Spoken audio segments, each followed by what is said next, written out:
Well, so it's interesting because, I think in the classrooms or in popular discourse, the the implication is actually quite the opposite, that science is slowly, proving God away. But you're saying actually from, your experience and a lot of the evidence that's out there, you come to a very different conclusion.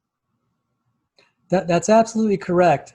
And what really did it for me, ironically, when I nearly walked out of the Christian faith, say 18 years ago, I began talking to atheists and hanging out with them, hanging out with biologists in particular, and chemists.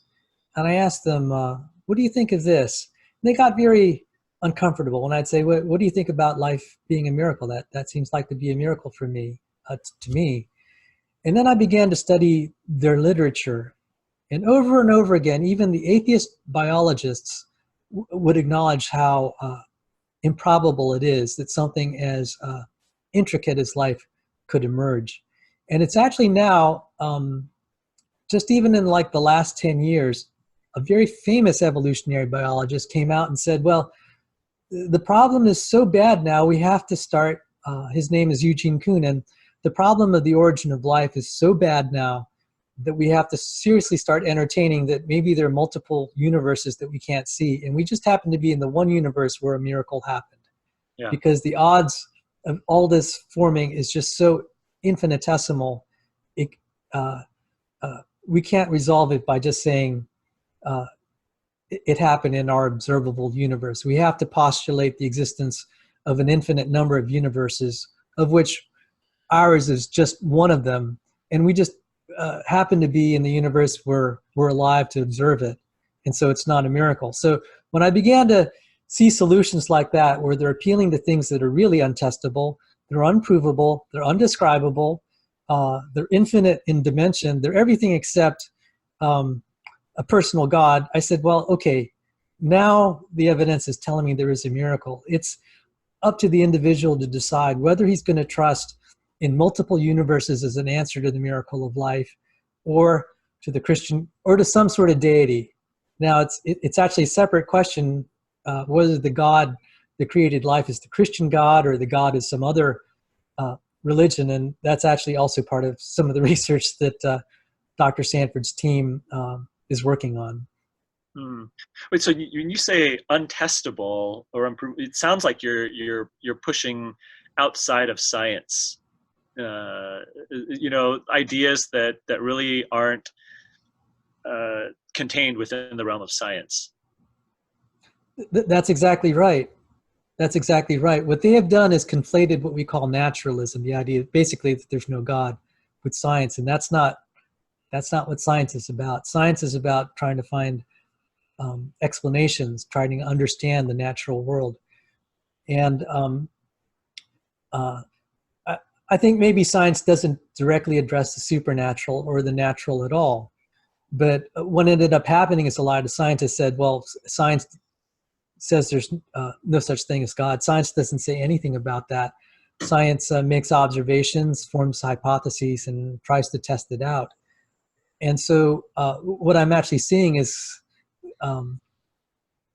some people that advocate that there is no God, they're pretending to be scientific when they make these statements about universes that they themselves can't see. And I was just thinking, well, how's that really fundamentally different from trying to invoke an unseen God, except their God is a God that they're not accountable to. So when I began to see that, that was telling me they're acknowledging that there is a miracle by any common sense definition of miracles. And so then maybe the question that is outside direct science is, what's the nature of the miracle maker? Is it multi-universes, or is it some sort of deity? And once I began to be open to that, I began to be restored in faith and continued a long healing process into believing. So on the one hand, God isn't as evident to us as the air we breathe, and that's by design. He could have done like what he did to Paul, where he appeared on the road to Damascus, to Paul. But Jesus promises that there'll be people that don't see that will also believe. And I used to think that verse suggested that Christians should be gullible, and I realized that's not what Jesus was saying.